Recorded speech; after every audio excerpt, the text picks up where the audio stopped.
Madam आ रही है आप देखिए। कल इसको भेजना। हाँ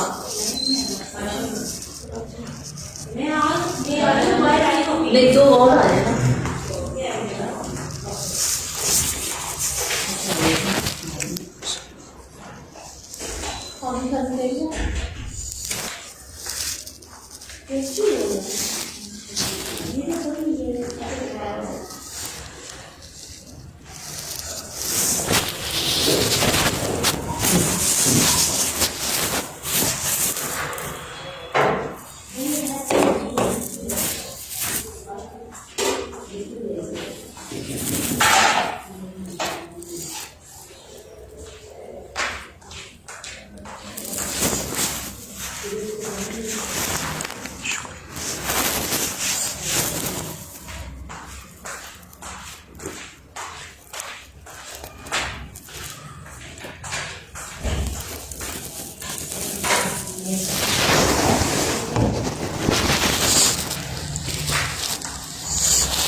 मेरे पैसे मिला और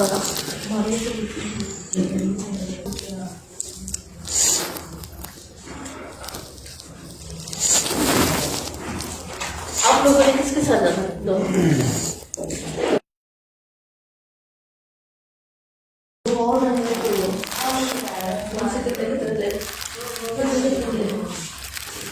ठीक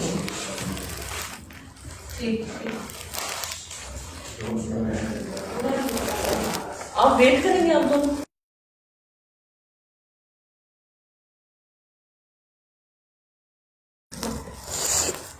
चले थोड़ा बात